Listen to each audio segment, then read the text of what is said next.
I love YouTube. YouTube always has a fond place in my heart because I just watched it for such a long time. I used to watch a lot of comedy on YouTube, like the real OG Ryan Higa, and other many college humor. Before it was college humor, I was watched all these funny videos on YouTube, and I spent a lot of time um, developing a relationship with all these creators. And over the years, YouTube has been very commercialized, and there's a lot of people on it with mixed levels of success, and a lot of especially with the advent of the short form videos, a lot of videos that aren't really meaningful. They're designed to kill time, that are just kind of designed to attract views and engagement by just garnering attention, and that's it, right? And there's no greater meaning. Wow, I really can't speak today. Meaning behind these videos. And now, um, I also have a YouTube channel where I upload my podcast episodes, and I intentionally don't do a lot of work in order to optimize YouTube. I intentionally just upload a video every day, right after I record it on this software I have right now. It's called OBS. And so I don't edit my videos and I just upload them. Now, I used to record, then edit, put all the transcripts in there, put on background music, get a thumbnail, and do that. But it just sucked the life out of YouTube for me because it just wasn't enjoyable, right? Now, today I want to talk to you about how to have a YouTube channel and actually enjoy it. And if you want to, grow it to some level of success like I have with anything. My content is primarily life coaching, but do you know who's interested in life coaching? Kind of nobody, right? Because life coaching is such a general umbrella term. But if I can have over 500 subscribers, which is, if you think about it, if you compare it to the lot of like big YouTube stars, it's not a lot. But 500 people in the world for a random guy named Billy's life coaching material, that's kind of a lot. And I'm saying this kind of success can be available for you too. And moreover, YouTube will become an outlet for you that's distinct from any other kind of a platform, and you will develop a sense of community with your YouTube audience. And today I want to talk a lot about that. This episode is partly inspired by all the YouTube optimizers that email me and they drive me crazy. Well, I mean, I know it's part of it's my personality that drives me crazy, but every time I upload a video with no hashtags, no thumbnail, and no like 2,000 word essay about optimizing the channel, I always get this kind of email like, hey, your talent is going to waste, and oh, it's a really good video, but like no one's watching it.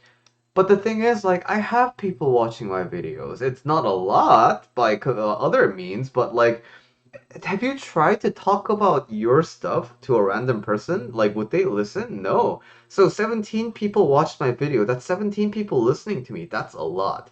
And now, this email that I'm just reading right now. I the one thing I notice is you are not getting the viewers that you deserve. I understand that you must be tired of pouring your heart, soul, and time into your YouTube channel just to see small results. And I'm here to say none of that statement is true because I am totally getting the viewers that I deserve, and I understand that I am pouring my heart, soul, time into it. But the thing is, my results are not small, and I'm totally happy with it. How can you be like me? Let's talk about that. So, number one is to understand that YouTube's success is just like how I'm advocating. It's not dependent on the monetary metrics. Now, when you get 1,000 subscribers and a lot of watch time, like you can monetize your channel. You can run ads and you can have paid memberships on your YouTube community. Now, is that good? Yeah, it's very, very good. YouTube is kind of like the only platform that directly monetizes your content like on the platform, right? Instagram kind of does this, but it's not to the level of YouTube. And Facebook and Twitter, just because you're an influencer, the platform doesn't pay you, right? But I think Twitter kind of does right now. But in any case, it's not developed as much as YouTube. So YouTube's primary strength to a lot of people is the ability to monetize. But the thing is, that's a secondary goal, in my opinion, because the real value of YouTube is your ability to share your ideas. I'm really talking about the bare bones of like what makes YouTube YouTube. It's a platform that's designed for audio video material, right? So some people will opt to put short movies. Some people will put a lot of work into making their videos look really cool, right? But the thing is, that's not a requirement. Production quality is not a requirement. So, if you have something you want to share with the world in an audio-visual format, that's sort of the whole point of YouTube, right? So you can have a YouTube channel. Now, then why should you have a YouTube channel, right? Because if you have audio video, you can. But now, what's the point of it? I want you to feel connected to the purpose of your YouTube channel. So, why? I think YouTube is a wonderful opportunity to share yourself with the world, right? If I don't have anything of substance, forget YouTube for a second. If I don't have a lot of things, I can't share. Sharing comes from the mind that I am abundant and I have more than enough, right? Of something.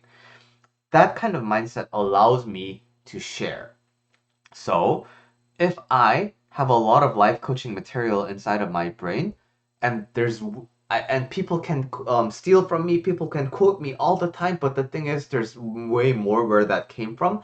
I'm abundant. Therefore, I have a lot of things I can share with the world. So, because I feel resourceful in the heads department, I can share what I have with the world. Now, you probably 9 times out of 10, well, actually 10 times out of 10, have something that you are abundant with. It might not be like related to your job. It might not be the, material that you want to make a YouTube channel for. But the thing is, your personality, your personhood is full of things you can share with the world. I want you to connect to that part of your heart first. The part that feels abundant enough to share your presence with the world. So there's other life coaches on YouTube, right? And there's other video channels that do gaming content. There's other channels that do cooking content.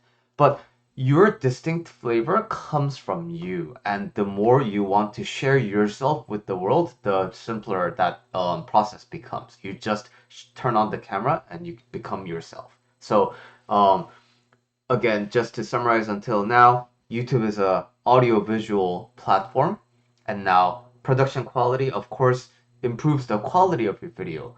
But the whole reason why you want to have a YouTube channel is you want to share yourself with the world. And if you can do that, who cares if it's 0 viewers? Who cares if it's 0 subscribers?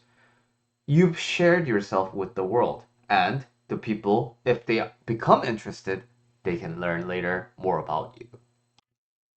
What happens when you don't operate from this share perspective? Well, you're going to feel like the more videos you put out, the more you're gonna feel like you're running out of material to talk about. And then eventually you're gonna hit a point where you're really having to strain yourself to kind of squeeze the material out of you. And I'll be completely honest, that's just not a fun experience, regardless of what platform you are on. So sharing yourself, I want to start with that now. Um, the at first when you don't have a lot of subscribers, actually around like below 10, you feel kind of very detached because there's no expectation, right? But I think the difficult journey starts around the 100 subscribers mark, because you start seeing some kind of improvement, right? And now you're like, oh, I want to get faster. I want to get faster. I want to grow more, grow more, grow more. But the thing is, this is the sort of second tip I want to share. explosive growth isn't always good. And some bad things about explosive growth. Number one, when your video somehow hits the algorithm and you get a lot of subscribers in one time, the rate at which your core fans grow kind of stay the same. But because of this extra exposure, you just get a lot of people onboarding. But then as soon as you continue posting your videos, 90% of them are just going to drop down, right? And so that's why I say the rate at which your core fans grow is more or less the same. It's the same percentage. But now when algorithms happen, when you get explosive growth, then the numbers start playing games with your mind and it starts telling you, "Oh, this is the type of content that video that hit the algorithm, that's what you should be talking about." And you're gonna create the same kind of videos over and over, but not every time you're not gonna get the algorithm treatment. So now you're gonna be like, oh, what am I doing wrong? And then, boom, YouTube not fun for you anymore. And you feel like you really messed up because you gained a lot and then you lost a lot. And so you're gonna start blaming yourself, and again, not fun at all, right? So explosive growth is like not really sustainable or realistic. It's more like a facade. And when explosive growth becomes good is when you're already in when you already have a sizable library of videos that are very helpful to a lot of people. That's when explosive growth can be good for you because now people are noticing your body of work instead of this one video that you did, right? And that comes at the later stage. So if you're going to start a YouTube channel, say don't aim for the explosive growth, aim for the increase in rate of your core fan increase. And now, how do you do that? You do that by actually getting better at making YouTube videos.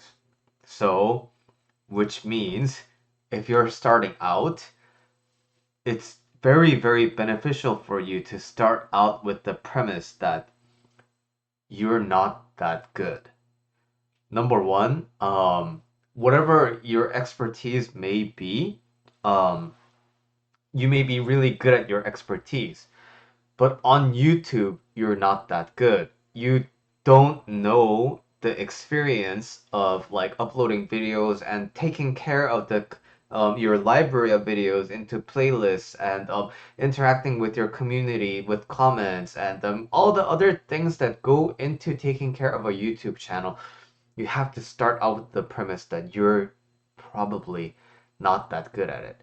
And you're not being that good at it is probably the number one reason why you don't have a lot of subscribers. So when you accept that, your YouTube journey becomes so much more enjoyable because now it's like a kid learning everything for the first time. There's a lot of wonder and fascination because there's so many things that are cool, right? Oh, when I add my videos to a playlist and I talk about the playlist, then I get a lot of videos watched in sequence. Okay. Oh, when I pin a comment, oh, when I heart a comment and engage with the community, this is what tends to happen.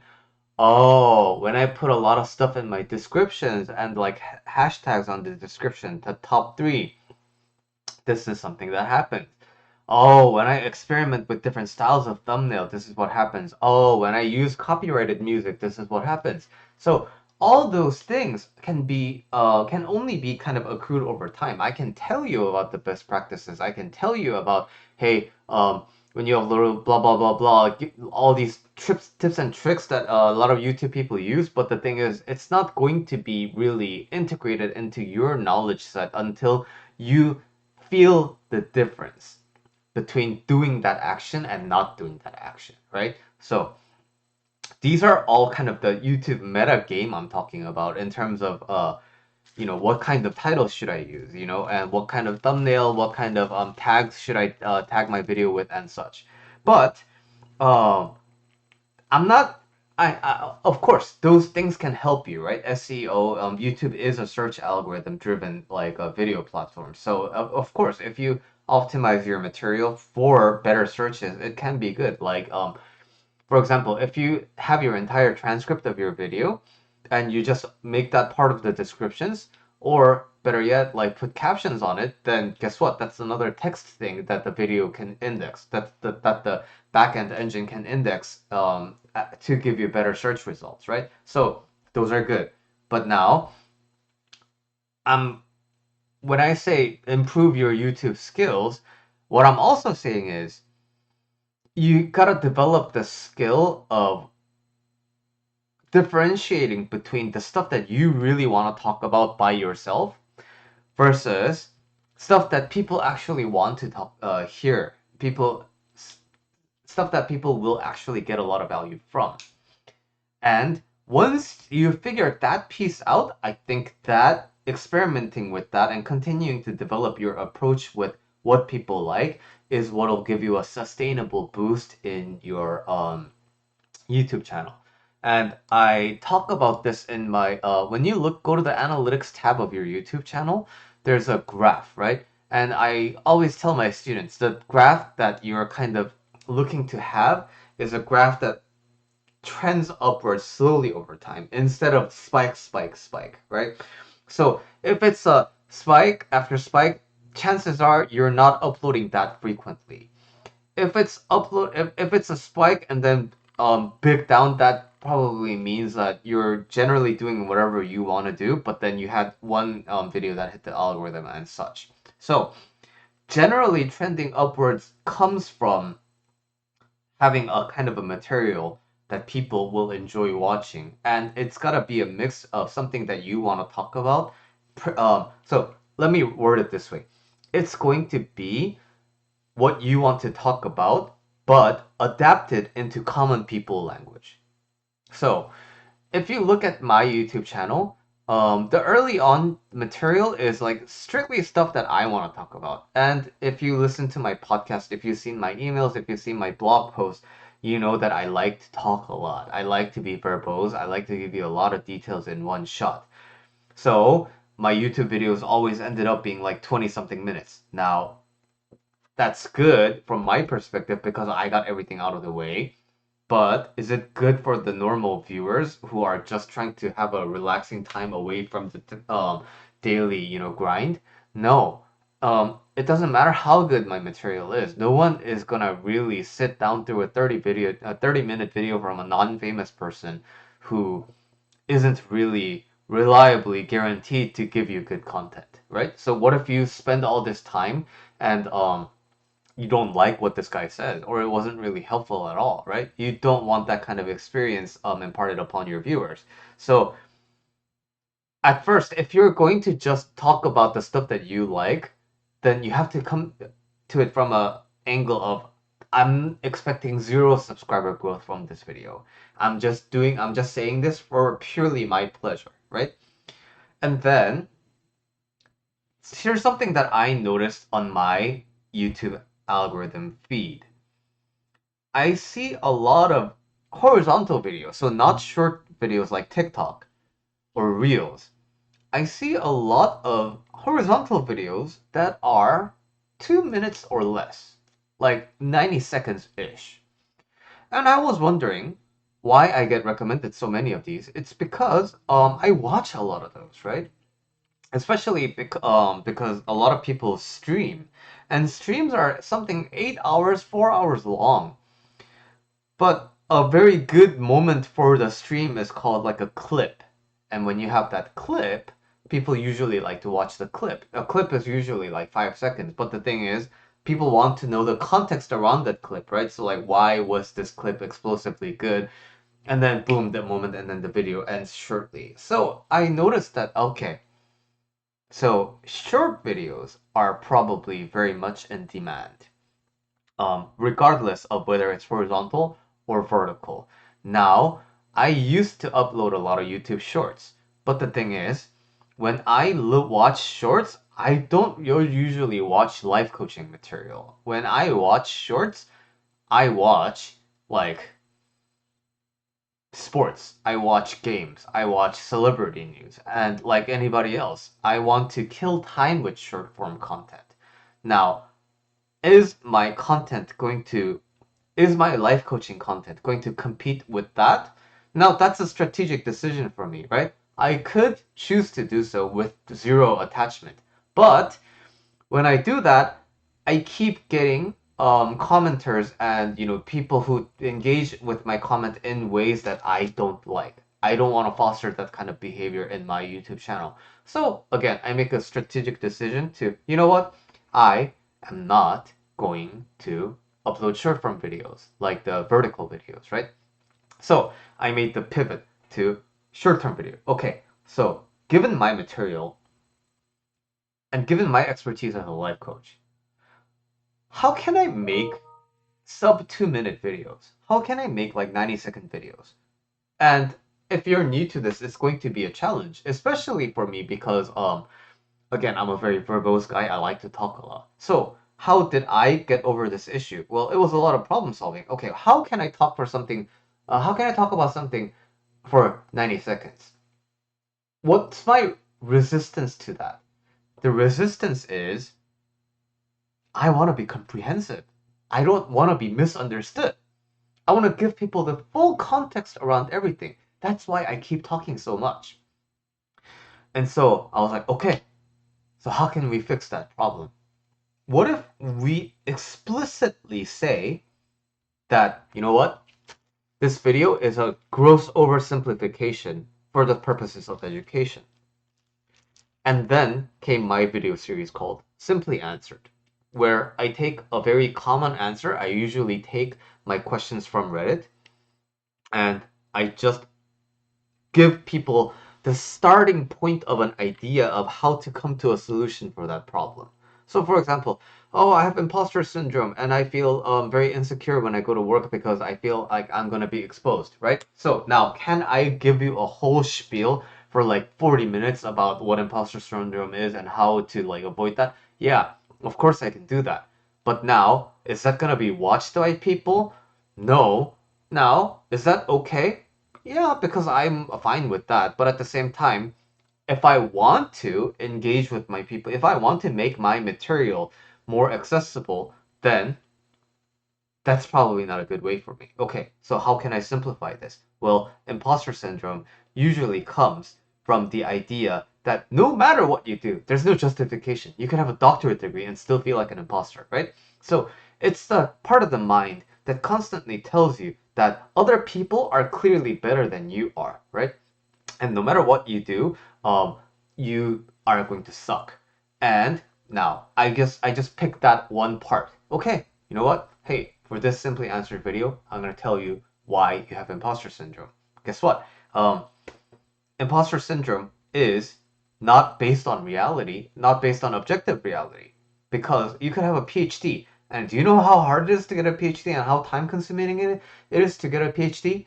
But you can have a PhD and you can still feel like an imposter because it's an underlying belief that has no basis on reality, right? So the faster you realize that, oh, like, yeah, even if I do get 5 more years of education, I'm still gonna feel like I'm not a professional enough. So I can have 5 years of professional experience then, but even then, I'd be like, oh, I still feel like I'm not good enough, right? So it's a thought that doesn't it's a thought that can be enabled at any time. So when you notice that, it quickly loses steam. So I would just talk about that and intentionally leave it at that, so that people can try this idea out, and then if they want to argue with me, good. That's what I'm inviting them to do, right? By simply explaining. And so I've been doing a series of that. And since I started that series, I started that graph. I started the analytics channel. Show me the graph uh, that I desired. Sustainable, same rate of growth. And that feels good, right? So I'm sure that this is my approach, but you are going to look at your YouTube algorithm feed and take a look at all the videos that are being recommended to you. Try to find the pattern underneath them and try to adapt your material with the pattern that you're seeing on your home feed. And then when you do that, that can be a great formula for your YouTube success. Um, But then again, YouTube success is just you putting content out into the world and having a good library and a good body of work so that when people decide to look at your content and start to consume it, they have a nice selection of material to do so. Now, then how do people onboard your videos? Then that is the work of the introductory, kind of easy to get into, simply answered kind of videos, right? So as long as you have the idea that you're coming from the mindset of I want to share myself with the world, and you have fun sharing yourself while also helping other people see things from your perspective and help other people kind of understand where you're coming from. When you have that positive cycle, you're gonna start getting viewers, and YouTube will be, regardless of viewers, it's gonna continue to be a very fun experience for you. So that is my long kind of a explanation on how I operate my YouTube channel and how I would ideally like you to run your YouTube channel. And if you do decide to make a YouTube channel after listening to this, please let me know in the comments or shoot me an email at billy@julylifecoach.com. I would love to follow you and I would love to join you in your YouTube journey. All right. Well, I'll see you in the next episode. And I'm noticing that on Substack there are a lot of listeners, way more than I expected, listening to this. I just want to quickly take a moment to say thank you to the supporters who listen to my podcast because I do a very minimal job at promoting it. All right, see you in the next episode.